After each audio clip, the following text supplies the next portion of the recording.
नमस्कार दोस्तों, मैं हूं सौरभ शर्मा। आप देख रहे हैं भारत 24। आज मेरे साथ जो स्पेशल गेस्ट मौजूद है, आज बहुत सारे सवालों का जवाब मिलेगा और वो सवाल होंगे बच्चों से जुड़े हुए, एजुकेशन से जुड़े हुए। करुणेश जी, बहुत बहुत स्वागत है आपका भारत 24 में। Thank you sir. सर, सबसे पहले जानना चाहूंगा आपका जो फेवरेट टीचिंग मेथड है वो कौन सा है बच्चों के लिए?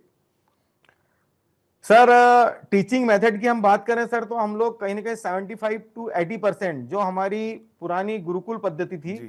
उसी का प्रयोग कर रहे हैं, और 20 to 25% हम लोगों ने जो एड ऑन किया है वो टेक्नोलॉजी का यूज किया है सर।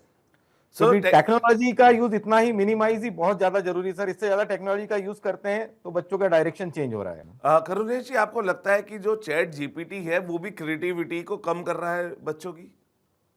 100% कम कर रहा है सर। जी। चैट जीपीटी की वजह से एक्चुअली देखिए क्या होता है ना सर, एक पहलवान जब तैयार होता है ना सर, तो एक स्टेप बाय स्टेप तैयार होता है। कोई भी वजन उठाता है ना 5 किलो 10 किलो से जाके फिर वो 1 कुंटल पे पहुंचता है। बच्चों के साथ ये हो रहा है सर कि उनको उनके ब्रेन का यूज करना पड़ेगा। वर्तमान समय में जो बच्चे हैं वो चैट जीपीटी का गलत तरह से प्रयोग कर रहे हैं। बच्चे क्या कर रहे हैं कि टीचर्स जो भी प्रॉब्लम्स उनको सॉल्व करने के लिए दे रहे हैं, they are not ready to use their mind. वो सीधा टेक्नोलॉजी की हेल्प ले रहे हैं, सीधा चैट जीपीटी की हेल्प ले रहे हैं और वहां से सोल्यूशन निकाल के टीचर्स को प्रोवाइड कर रहे हैं। आप शायद आश्चर्य करेंगे सर, बच्चे चैट जीपीटी का यूज करने में इतने स्मार्ट हो चुके हैं कि आजकल वो चैट जीपीटी को इस तरह से निर्देश देते हैं कि भाई ऐसा आंसर फ्रेम करो जिसमें कुछ गलतियां हो। तो इन दैट केस जब टीचर उसको चेक करेगा ना तो उसको लगेगा नहीं यार, बच्चे ने गलतियां की है, तो मतलब वो टेक्नोलॉजी का सहारा नहीं ले रहा है। तो मेरे हिसाब से सर, चैट जीपीटी का जो बच्चे प्रयोग कर रहे हैं बिल्कुल गलत दिशा में कर रहे हैं, और शिक्षा के अंदर ये चीजें कहीं ना कहीं थोड़ी सी प्रतिबंधित होना चाहिए। तो किस तरीके से इस पे रोक लगाई जाए स्टूडेंट्स के लिए, या इसको कैसे सही तरीके से इस्तेमाल किया जाए, अगर आप बता पाए? बिल्कुल सर, इसमें यह रहेगा सर कि मुझे नहीं लगता है सर कि किसी भी बच्चे को एटलीस्ट 10th तक पहुंचने तक चैट जीपीटी की आवश्यकता है। जी। 10th पास आउट करने के बाद मैं समझ सकता हूं कि जब वो स्पेशलाइजेशन के लिए जाता है, कुछ स्पेसिफिक सब्जेक्ट लेता है, कुछ स्पेसिफिक टॉप लेवल की, नेशनल लेवल की एग्जामिनेशंस की तैयारी करता है, तब उसको इन सब गाइडलाइन की जरूरत पड़ सकती है। But up to high school बहुत ज्यादा जरूरी है सर कि वो अपने ब्रेन को डेवलप करें।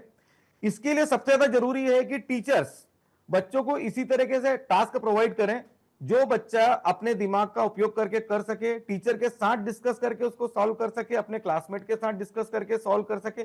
कई बार सर इसमें ऐसा हो रहा है कि हाई स्कूल लेवल तक टीचरों से भी गलती हो रही है। बिल्कुल। वो कुछ इस तरह के टास्क बच्चों को प्रोवाइड कर देते हैं कि the student they are unable to attempt the same, parent they are unable to attempt the same, और फिर बच्चा क्या करता है सर, सीधा टेक्नोलॉजी का सहारा लेता है। तो हमें यह करना चाहिए सर कि 10th तक बच्चों को चैट जीपीटी और टेक्नोलॉजी के अति प्रयोग से बचाना चाहिए। टीचर को हर चीज क्लासरूम के अंदर बच्चों को क्लियर करना चाहिए, अच्छा लिटरेचर उनको अवेलेबल करवाना चाहिए, तो निश्चित रूप से हम इससे बच सकते हैं। सर, असेसमेंट और इवैल्यूएशन के बारे में आपका क्या नजरिया है? Right sir. सर देखिए क्या हो रहा है ना कि असेसमेंट और जो भी बच्चों का एवेल्यूएशन किया जा रहा है, जो भी बच्चों को टास्क असेसमेंट के रूप में दिए जा रहे हैं, जो उनका एवेल्यूएशन सिस्टम है, जो उनकी मूल्यांकन पद्धति है, ये बहुत ज्यादा इंपॉर्टेंट है। पूरी हमारी शिक्षा की जो दारो मदार है वो इसी चीज पे निर्भर है। और सॉरी टू से सर, हमारा जो स्कूल एजुकेशन सिस्टम है, मैं चूंकि स्कूल से सालों से जुड़ा हुआ हूं, मैं स्कूल लाइन को ज्यादा प्रेफर करता हूं, उसी के बारे में ज्यादा बात करता हूं। हमारी स्कूल लाइन के अंदर सर जो हमारा असाइनमेंट देने का जो तरीका है from the side of teacher, वो मैक्सिमम सर टेक्नोलॉजी बेस्ड रहता है। या बच्चे को केवल कॉपी पेस्ट करने वाला काम रहता है, पेरेंट्स हेल्प करते हैं, इस तरह से वो टास्क असाइनमेंट का बच्चों के द्वारा पूरा किया जाता है। और जो हमारा एवोल्यूशन सिस्टम है, जो हमारी मूल्यांकन पद्धति है, वो कहीं ना कहीं क्या कर रही है सर कि रट्टाफिकेशन को बढ़ावा दे रही है। एक बच्चे का जो एक्चुअल में ब्रेन जिस तरह से डेवलप हो रहा है और जिस तरह से उसका एग्जाम लिया जाना चाहिए, वो हमारा पैटर्न नहीं है। हमारी जितनी भी लोकल कक्षाएं हैं, मैं मानता हूं कि 10th बोर्ड सीबीएसई हो, आईसीएसई हो या स्टेट बोर्ड हो, उनका पेपर का लेवल कुछ अलग लेवल पे जा रहा है, 12th का अलग लेवल पे जा रहा है, आगे जो भी कंपटीशन एग्जामिनेशन है उनका भी बिल्कुल अलग लेवल पे जा रहा है। लेकिन जो स्कूल लेवल की जितनी भी परीक्षाएं, वहां पर जो पेपर का लेवल जा रहा है सर, वो रट्टाफिकेशन का ही जा रहा है from the side of government. Sir कहीं कोई गाइडलाइन नहीं है इस चीज को लेके, और कोई ऐसा रिस्ट्रिक्शंस नहीं है, और कोई ऐसी फीडबैक पॉलिसीज नहीं है कि स्कूल बाध्य हो जाए और वो उसी तरह से बच्चों को तैयार करे जिस तरह से उनको वास्तविक में करना है। पढ़ नहीं पाते, उनके पास स्किल्स भी कई बार होती है, लेकिन आपके लिए डिग्री ज्यादा इंपॉर्टेंट है या स्किल्स? जब हम बात करते हैं स्किल की और एकेडमिक की, जी। तो एकेडमिक और स्किल ये सर पता नहीं, मैं नहीं समझ पा रहा हूं कि इसको अलग अलग क्यों किया जा रहा है। जी। ये चीजें जहां तक मैंने 30 सालों में समझा है सर, ये चीजें अलग नहीं है। जी। ये एक ही चीज के दो पार्ट हैं जी। और ये एक साथ कवर होते हैं। कहीं ना कहीं हमारा माइंडसेट कुछ इस तरह से हो रहा है सर कि हम उन चीजों को अडॉप्ट कर रहे हैं कि यार स्किल कुछ और जाता है और एकेडमिक कुछ और जाता है। केवल फर्क ये पड़ रहा है सर कि हमारा स्कूल एजुकेशन के अंदर यदि प्रैक्टिकल चीजों को कुछ थोड़ा सा बढ़ा दिया जाए तो स्किल बच्चों का ऑटोमेटिकली डेवलप होता है। फॉर एग्जाम्पल सर, एक बच्चे ने 10th क्लास के अंदर इलेक्ट्रिसिटी का स्टडी किया है। अब इलेक्ट्रिसिटी का अगर उसने स्टडी किया है और उसने अगर प्रैक्टिकल किया है, उसने मैग्नेट को पढ़ा है और उसका भी प्रैक्टिकल उसने किया है, तो डेफिनेटली फिर उसको उस चीज के अंदर स्किल होने से कोई नहीं रोक सकता, वो स्किल्ड हो जाएगा। वो किसी भी तरह का इलेक्ट्रिक काम बहुत बेहतर तरीके से कर पाएगा सर। इसी तरह से जो हमारा एजुकेशन सिस्टम है ना, वो हमको, मैं बिल्कुल हर क्लास के लिए बता सकता हूं कि कौन सा चैप्टर बच्चों को किस क्षेत्र में बहुत स्किल्ड बना रहा है। लेकिन प्रॉब्लम ये है ना सर कि जो हमारा पढ़ाने का तरीका है, वो हमारा माइंडसेट ऐसा चेंज हो चुका है स्कूलों का, टीचरों का, कि वो कुछ ऐसी सोच रखते हैं कि नहीं यार स्किल कुछ अलग से आएगी, स्किल कोर्स, कुछ स्किल बच्चों को करने के लिए कुछ कोर्स हमको अलग से करवाना पड़ेंगे। यदि यही हमारे एजुकेशन को बहुत सिस्टमेटिक तरीके से प्रैक्टिकल आइडियोलॉजी के साथ, कुछ प्रैक्टिकल के साथ जोड़ दिया जाए, तो बच्चा सर इस एजुकेशन के साथ स्किल अपने आप लेता चला जाएगा। सर बच्चों का ना अभी आप देख रहे होंगे बहुत सारी क्वेरीज भी आती होंगी कि बच्चों का over involvement social media reels की तरफ ज्यादा देखने को मिल रहा है। आपको लग रहा है कि ये एकेडमिक्स और मेंटल हेल्थ को भी डिस्टर्ब कर रहा है बच्चों की? बिल्कुल 100% कर रहा है सर। इस चीज के, आपके इस क्वेश्चन के लिए मैं यही कहना चाहूंगा सर कि एक बच्चे के हाथ में अगर आप जलता हुआ कोयला रख दोगे, जी। उसका इलाज है सर। और यदि आपने उसके हाथ में मोबाइल दे दिया, उसको आपने पूरी नेट की फैसिलिटीज दे दी और उसको सोशल मीडिया पे एक्टिव बना दिया, तो फिर उसका नुकसान ही नुकसान है। वर्तमान समय में बच्चे फिजिकल रूप से, मतलब उनका एकेडमिक भी पूरी तरह से कलाप्स हो रहा है, फिजिकल पोस्चर उनका पूरी तरह से कलाप्स हो रहा है, वो वर्चुअल वर्ल्ड के अंदर एंट्री कर रहे हैं, प्रेजेंस ऑफ माइंड उनकी डिस्टर्ब होती चली जा रही है, डिस्ट्रक्शन उनकी लाइफ में बहुत ज्यादा आ चुका है। किसी भी समस्या को लेके 10 सेकंड से ज्यादा बच्चे फोकस नहीं कर पा रहे हैं, क्योंकि उनको आदत पड़ चुकी है रील्स और शॉर्ट्स देखते देखते कि 5 सेकंड 10 सेकंड में वो अपना एक डिसीजन बना लेते हैं कि मुझे यहाँ पे ज्यादा देर रुकना है या नहीं रुकना है। और सर पढ़ाई कुछ अलग है।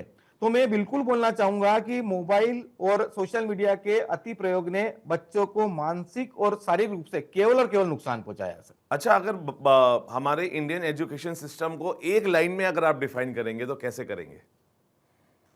सर इंडियन एजुकेशन सिस्टम को मैं एक लाइन पर डिफाइन करूंगा तो यही बोलना चाहूंगा सर कि Indian education system is well and good जी, but the evolution system and practical ideology is not good sir. मतलब हम प्रायोगिक रूप से हम सही काम बिल्कुल नहीं कर पा रहे हैं सर। सिलेबस अच्छा है सर, मैं सिलेबस का समर्थन करूंगा, एनसीईआरटी को पूरा समर्थन करूंगा कि जो भी करिकुलम या जो भी सिलेबस दिया जा रहा है वो बिल्कुल सही दिया जा रहा है, लेकिन मूल्यांकन पद्धति हमारी सही काम नहीं कर रही है और जो प्रैक्टिकल वे हमारा होना चाहिए सर वो उसमें नहीं है। और हमारे सिस्टम के अंदर मूल्यों का अभाव है सर, मूल्य उसके अंदर हमको एड ऑन करना चाहिए। सर हम टेक्नोलॉजी का बच्चे कैसे सही इस्तेमाल करें, इसको पेरेंट्स और टीचर्स को क्या करना चाहिए ताकि उसका बेस्ट यूज निकल सके और स्टूडेंट्स कर सके? बिल्कुल सर, जनरली क्या होता है ना सर, बच्चे घर पे जाके पेरेंट्स को ये बोलते हैं मेरे बच्चे हैं सर, आपके बच्चे हैं, जनरली वो बोलते हैं हम लोगों से घर पे, मुझे पढ़ाई के लिए मोबाइल की मदद चाहिए, मुझे कुछ चीज समझना है। यहां पर पेरेंट की ड्यूटी बनती है सर, वो कितने पढ़े लिखे हैं ये मैटर नहीं करता है, यहां उनकी ये ड्यूटी बनती है कि वो बच्चों के साथ पूरा कम्युनिकेशन करें, पूरा पता लगाए कि एक्चुअल में बच्चे को जरूरत क्या है। सर 90% बच्चे वर्तमान समय में केवल चीटिंग करने के लिए मोबाइल का प्रयोग कर रहे हैं। तो यदि पेरेंट्स का ये ऑब्जर्वेशन रहेगा तो वो निश्चित रूप से बच्चे को रोक सकते हैं। उनको मोबाइल के अंदर कुछ ऐसे सर्च इंजन लगाना चाहिए, कुछ ऐसे फिल्टर लगाना चाहिए और ऑब्जर्वेशन पेरेंट के पास रहना चाहिए कि कितनी देर बच्चा किस तरह से इस टेक्नोलॉजी का उपयोग कर रहा है। ये तो पेरेंट्स पॉइंट ऑफ व्यू हो गया। स्कूल पॉइंट ऑफ व्यू से मैं ये बोलूंगा सर कि स्कूल को ये भूल जाना चाहिए एटलीस्ट 8वीं तक कि मोबाइल का आविष्कार भी हुआ है।